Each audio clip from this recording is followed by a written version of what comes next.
Gobierno de Navarra. Nafarroako gobernua.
Saioarekin hasi aitzinetik, omenalditxo bat Nafarroako paisaiei.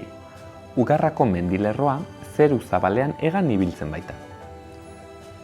Ezkaiak, otaberak eta belaiak dira nagusi Ugarrako mendilerroan.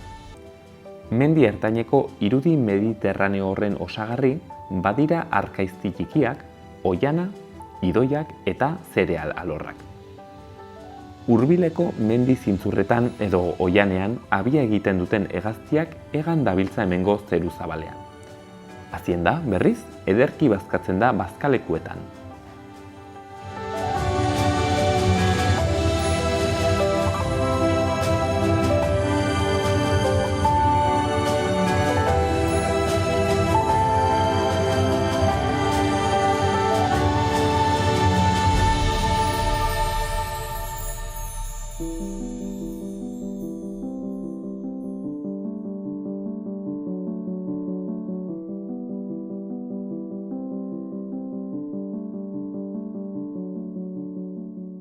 Eta gaurkoan Jon Errandonearekin gaude, egunon Jon. Egunon Gorka bai. Bera geologoa, doktorea da, eta EHUn ikerlaria. Eta berarekin gelditu gara goiz honetan hemen gai zai eta determinante batetaz solasteko. Eta hori da, materialen eskasia. 21. mendean egonen den auzi zail bat, eta gaur seguraski ez dugu dena konponduko, Jon, baina nozio batzuk botako ditugu. Ez dakit, Jon, gai izanen zaren, hain zuzen ere titular batean edo adibide baten bitartez, gertatzen den hori azaltzeko. Ze ari da gertatzen gaur egun materialekin? Ze arazo dago? Nik uste hola motz-motzean erran beharko banu, gaur egun dagoen eskariarei erantzuteko, eta gainera egunetik egunera igotzen ari den eskariare erantzuteko, ez dago nahiko eskaintza. Ez dago nahiko eskaintza. Ez dago nahiko eskaintza. Eta ez dakit, adibidez konkreturen bat jartzekotan edo, igual nik ezagutzen dudana, litioarekin, adibidez, litioa gaur egun denek entzuna dugu mugikorretako baterietarako, edo plaka fotovoltaikoetarako, edo haunitz erabiltzen da. Orain arte, zeramiketan erabiltzen zen erabilerarako bazegoen nahiko eta sobra mundu mailan eta ustiatzen zenarekin nahiko eta sobra dago, baina gaur egun kotxe elektrikoek ekarri duten boomarekin, teknologia berriekin, batean urte gutxitan eskaria inbertzea handitu da, eskari hori erantzuteko ez dago nahiko material, edo ez da produzitzen nahiko material. Batzutan materialak egon badaude, igual ezagutzen ez diren lekuak ere egon badaude, baina ez da nahiko produzitzen. Eta orduan, elementu edo materia horiek dituzten herrialdeek, nola baiteko ikusi dute eskaria handiegia dagoen hori, aprobetxatzen ari dira edo hartzen dituzten neurriak dirudinez, badira beraiena lehen etxi eta kanpora bidaldi baino lehenago, igual prezioa igo, jakinta eskaria handia dela, orduan horrek sortzen du nolabait mundu mailako desoreka bat, ez? Azkenean gainera litioa hiru herrialdetan dago batez ere, hor Australia da gehien duena, Txile, Txina, claro, munduko ehuneko 86. Edukien ehuneko 86 kontrolatzen dutenez, bazkenean herrialde horiek nolabait kontrolatzen dute, ez? Produkzio hori, eta horrek baldintzatzen du mundu mailan. Beraz, Jon, titular batean erran duguna, ez dago aski material, edo ez da ekoizten aski material, gaur egun dugun eskaria asetzeko. Hori da. Batek, Xabier Zubialdek, bera energia gaietan eta aditua, erraten zuen gaur egun pasako garela energia dependentzia batetik, ez? 20. mendean izan dugun energia dependentzia batetik, orain materialen dependentzia batera pasako garela. Ez dakit ados dauden horrekin. Bai, nik uste neurri batean baietz, ez? Azkenean gaur egun arte importantzena herrialde haunitzetan zen, gasa, petroleoa, eta horrekin funtzionatzen zuten teknologia haunitzek edo energia gehiena hortiz etorren.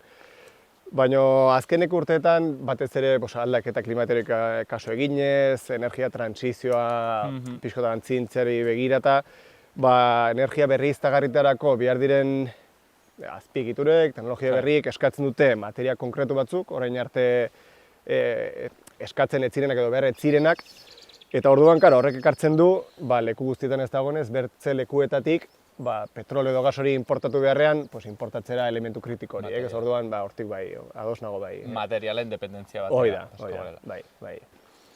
Eta, Jon, agian guk izen batzuk edo burutan izateko, zure aburuz, 21. mende honetan, ze mineral izanen dire protagonistak, agian bere eskaxiarengatik edo. Zen izanen dire, zure ustez, mineral estrategiko horiek? Egiarren, Europar Batasuna adibidez, joaten da nolabait eguneratzen zerrenda bat, ez dakit den 3 urtetik edo 5 urtetik behin, interesgarriak diren edo kritikoak diren elementuenak, ez?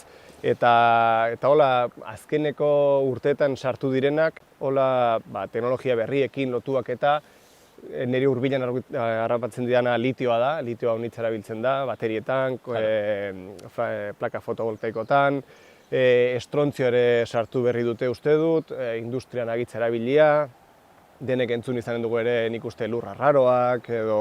Bai, lurra raroak ez egitain ezaguna da, baina egia da... Hor, gaur egun gero eta haunitza ditzen da bai komunikabideetan, hor batez ere Txina duen kontrolarekin, eta... Eta lurra raroak, Jon, da, mineral ezberdinen... Lurra raroak, bai, dire da elementu kimikoen talde bat, azkenean propietatea egitz zehatza ditunak, eta... Hemen igual aprobetxatuko dut geologiako apunte txiki bat egiteko, zaunitzetan terminologia hor pixka bat nasia da, ez? Hitz egiten batzuetan mineral kritiko, bertze batzuetan elementu kritiko. Azkenen ustiatzen direnak edo arrokak dira, arroka hortatik ateratzen dira gero bereizten dira mineralak, eta mineral horien barrutik ateratzen dira elementu kritikoa. Orduan, kontua da, batzutan mineral horiek osatuak daude ehuneko ehunean elementu kritiko horretaz, bertze batzuetan elementu horiek interesa ez duten bertze batzuekin agertzen dira, orduan hortik ere batzutan nasiak agertzen direnean asko hauniz garestitzen da bereizpena, edo arroka batzuetan agertzen dire pilatuak desberdin haunitz, orduan arroko horiek igual dire interesgarriak ustiatzeko, kritikoak, baude arroka batzuk, agitz garrantzitsua direnak, baituztelako elementu kritiko pila bat, silizio ere ez dugu aipatu, niobio eta tantalo ere agitzera bilak dira plaketan, horiek igual entzunagoa dira, ze koltaneko meategiak Afrikan azkenean dira, koltan, kolumbita, tantalita mineraletik dator, eta mineral horien barruan aurkitzen da niobio eta tantalo elementuak. Orduan hor daude elementu kritiko batzuk, aipatu ditugunak, nik uste hurrengo urteetan indarra handia izango dutelako. Nere sentsazioa da, hoxen, nolabait ere, hiztegi guzti hori gero eta presenteago egonen dela, ez? Ikasi dugu zer den gas naturala, petroleoa, eta segurazki datorren urtetan entzungo dugu gehiago erran duguna, ez? Neodimioa eta ez dakiz zer badakizer, falta dela hau eta falta dela bertzea. Jon, bertze kontu bat. Izen guzi horiek gainera, hemen Nafarroan ez daude, ez? Arazo larri bat hor gertatzen dena da, litioa behar dugu, Nafarrok litioa erabiltzen dugu, urrustaka erabiltzen dugu, estrontzio erabiltzen dugu, erran dugun, hiztegi guzti hori, baina Nafarroan ez daude horren meategiak. Horrek Hoi da. erran nahi du, bertze nonbaitetik ekartzen dela. Eta botako dizut bertze galdera bat, pixket politikoago igual. Erran daiteke gaur egungo gure kontsumoa koloniala dela, zentzu batean? Bai, lehenengo zatia bizkote erantzuten, egia ni dakidala gaur egun aipatu ditugun elementu horiek Nafarroan ustut ez daudela. Ez hemen Iberiar peninsulan bai badaudela, hor Portugal, Espainia mendebaldean, eta nik uste hor punto garrantzitsu bat ukitu duzula, beti ere nik uste historikoki munduko potentziek ustiatu dutela herrialdez garatutako errekurtso naturalak, bai, biologikoak, geologikoak, eta nik uste hori aldatu behar den zerbait da, ez? Nik uste denak erabiltze ditugula, denak haunitzetan jasotzen ditugu onura horiek, ez? Denak badugu muikor bat, denak nahi dugu kotxe hobeago bat, eta, karo, onura horiek bai edo bai ekartzen duten olako koste material bat, nonbaitetik ustiatu behar da material guzti hori. Orduan, bai, nik uste kanpotik ekarri biharrean, eta kanpoan ere, haunitzetan praktika txarrak eramaten dira, herrialdez garatuetan lan baldintzak ez dire berdinak, kango ingurumena ez da berdin zaintzen, orduan nik uste autokritika pixko bat eskatzen dula, ez? Onura horiek jasotzen ditugulako, baina nolabait ikusi behar dugu, hemen ez bada ustiatzen bertzen nonbait egingo da, eta nonbait haunitzetan, nonbait leku hori izaten da herrialdez garatutako lekuren bat, orduan... Normalki ez, legeak edo fleksibleagoak diren, beraz, ingurumen eta pertsonen esplotazioa izaten da errexago, eta azkenen guk nolabait ere gure kontsumorekin hori legitimatzen dugu, edo ez gara sobera enteratzen, eta ez duguna izaten gehiagik igual jakin, ez? Dagoeneko nik uste hemen inguruan ja zaila da batzutan lege ongi zorroztea, legeak bete araztea, hor sartzen dira praktika txarra unitz, eta hemen zaila baldin bada zeharrango dizut, herrialdez garatuetan edo, hogindeko kerrago.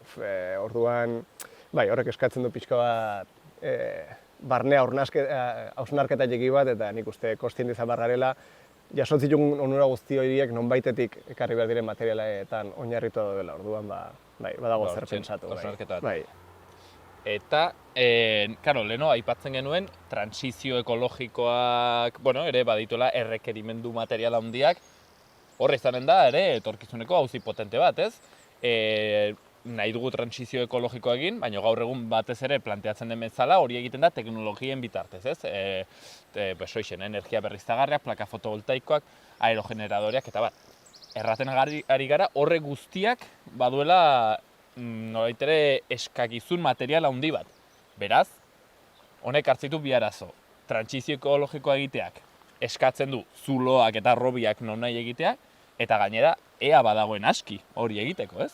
Bai, egiarran, hor badago puntu importante bat, alde batetik teknologia berri guztiak ez dira transizio ekologikorako, teknologia berri guztiak ez dira erabiltzen energia berriztagarritarako edo beraiek produzitzeko berdiren azpiegituretarako, baizik eta unitz erabiltzen dira norberaren onurarako edo gizartearen, ez dakit, ongizatea hobetzeko, ez da berdina plaka fotovoltaikoak, aerogeneradoreak edo lako gozetarako erabiltzea elementu kritiko horiek, edo bertzalde bakoitzaren mugikorra urtetik urtera erosteko, kotxe hobeagoak erosteko, gure egunerokotasuneko bizimodua hobetzeko, ez? Orduan alde horretatik ikuste bi kontu daudela. Alde batetik, badugun konsumo, neurri gabeko konsumoa nik uste noizbait hasi beharko garela pixka bat kontrolatzen edo bajatzen, ze bizi dugun konsumo maila honetan eskaria disparatuko da alde guztitara, eta horrek bai egin beharko zigula hausnarketa bat, nahi dugun guzti horretarako nonbaitetik usteatu behar da, eta bertzetik transizio energetikoarena, ez? Noski, aldaketa klimatikoari begira, ingurumena zaintzeko, batzutan kontraerran bat izaten alda, ez? Ingurumena zaintzeko, ingurumena eraldatu behar da zulatzen. Baina eskala handiago batean begiratuta, aldaketa klimatikoa gelditzeko nik uste beharrezkoa den zerbait dela, ez? Energia berriztagarrietara jo bai edo bai. Oain, bertze kontu bat, ezin da energia berriztagarrien izenian edota transizio energetikoaren izenian edo zer gauza egin edo zen lekutan. Nik uste hori ere garrantzitsua dela. Hau da, mehatzeak beharrezkoak dira bai, baina ezin da edo zen lekutan edo zer gauza egin.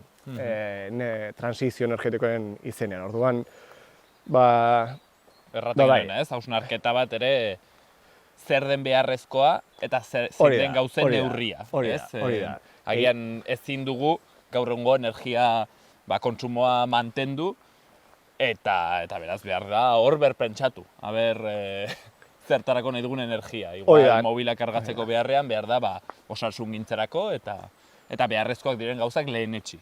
Hori da, nola baiteko oreka bat, ez? Gehiegik ere egin gabe, ongi bizitzeko behar duguna bai, ustetu beharko dela, baino gehiegizko obrarik edo gehiegizko, ez dakit, gehiegi produzitu gabe, nahi dut, gehiegik ere gabe, bai. Eta Jon, aipatu dugu, dependentzia handi bat dagoela, ez, mineral hauekin, Txina baduelako monopolioaren zati handi bat, bertze herrialde batzuk, eta orden Europak, orai, ez, ari du erraten, begira dezagun etxean zer dagoen. Eta orduan, seguraski, datorren urteetan, handituko da presioa bertako mineralen gain. Adiez, Baztanen kasuan, Ibaztandarra naizenez, badugu erdizeko magnesioaren inguruko meategi arrobi proposamena, orai Arizkunen ere ofita arrobi proposamen bat, erran nahi duedana da, seguraski zure ustez biziko dugu datorren urteetan presio gero eta handiago bat bertako lur eta mineraletan? Begiaran, nik dakidanagatik, Europar Batasunak bai badidula olako epemuga batzuk edo jarriak, 2030, 2050erako, eta ordurako bai baditule helburu batzuk edo nolabait bete nahiak, ez? Eta horietako hauniz dire, bertze herrialdetako dependentzia hori murriztea, bertan ustiatzen behar diren material kritiko hauek, ez? Eta nik ezagutzen dudan kasu adibidez, litioaren inguruan lan egiten dugu, hortan bai ari direla hainbat proiektu finantziatzen, bai zientziara bideratuagoak, bai industria bideratuagoak, nolabait ezagutzeko Europa mailan non dauden mineralizazio horiek, eta dauden lekuak abera proposak diren ustiatzeko edo ez, eta pixka bat bai ari direla hortan, bai esplorazioan, hortan lanen ari dira, ez? Bertan produzitzeko behar dena. Hemengo kasuan begiaran ez dut idea hundirik, badakit teknologia berriterako erabiltzen diren elementuak hemen Nafarroan egon ez direla, orduan egia da hoen aditzen dela unitz, ez hemengo arrobi gehiago irekin nahi direla, egiaran ez dakit zein diren beharrak, ez dakit nazionaleko obra diren, ez dakit teknologia berriterako diren, ez dakit zuzen lotua egonen den azkeneko urteetako boom teknologiko honekin, ez? Baina bai bertzelekuetan egonen dela, batez ere nik igual ezagutzen durana, ez? Peninsularen mendebaldean, Portugal, Espainia, litioarekin eta bai badaudela ja nahiko tirabira presio handitzen ari delako adibidez, bai. Eta, Jon, orai ja bukatzear pixket gaurko saioa, guzti honek, ez, mineralen eskasiaren afera honek, ez dakit, ez, planteatzen die arazo bat, teknolatrak deituak izan diren hoiei, ez, pentsatzen dutenak, arazo guztien irtenbidea teknologia dela, ez. Karo, honek planteatzen dizu arazo larri bat hor. Kasu, honek baditu mugak, ez? Teknologiak baditu bere mugak. Bai, egierran teknologia berritarako behar diren materialak mugatu dira lurran. Ez da zerbait mugagabea, orduan bukatzen diren egunen bukatzen da, eta nik uste asmatu behar dugula da, badagon hori alikta hobekina erabiltzen, ez? Orduan, teknologia berriak beharrezkoak, bai, baino igual badagon material nahiko hori bideratu behar da energia berriztagarrietarako eta ez igual norberaren ongizaterako, ez? Denen mugikor bat, denek kotxe elektriko bat izan beharrean igual garrantzitsuagoa da goazen transporte publikoan inbertitzera elementu kritiko horiek, kontsumoa bajatu, noski, kontsumoa bajatzen baldin bada, igual badago beharrezkoa diren beharrak edo asetzeko. Aina, hoiz. Bai, orduan, teknologia beharrezkoa da, baina nik uste neurri batean eta oreka galdu gabe. Beraz horra hausnarketa bat, Jon, honekin pixket iristen gara gaurko solasaldiaren bukaerara, bukatu baino lehen bi gauza motz-motz eskatuko dizkizut. Batetik, ez dakit izendatzen alduzun pelikula bat edo liburu bat, gaiarekin zerikusia izaten alduena, eta bertzetik proposatzeko neurri politiko bat edo zerbait gure egunerokotasunean aldatzeko. Bai, pelikula bat buru etortzen zaidan lehenengoa, Diamantes de Sangre, ez? Hor, pixko bat lantzen du herrialdez garatutako errekurso naturalen ustiapena eta hor dauden praktika txarrak, nolabait. Eta bi neurri zehatzeraketakotan, bat nik uste birziklaperan alde. Nik uste inbertitu behar dela proiektu berrietan, ikerketa proiektuetan, gaur eguneko material kritikoiek nola birziklatu, inbertze hondakin generatzerakoan hortik aprobetxatu eta ez izateko dena berria erosi edo dena ustiapen berriak sortu, nik uste hortik joan barko zirela, ikerketa proiektuak birziklapenean. Eta bertzetik, iraungitze programatuaren kontrako legiak edo igual zorroztu ez, berriro ere kontsumoa bajatzeko. Nik uste hor dagolako klabetako bat, kontsumoa bajatu. Eta bi neurri horiekin nik uste lantzen aldela, hobetzen aldela.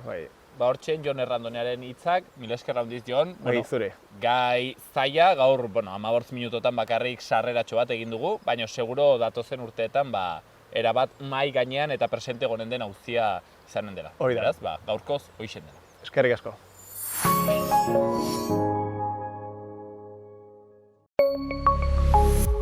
Gobierno de Navarra. Nafarroako gobernua.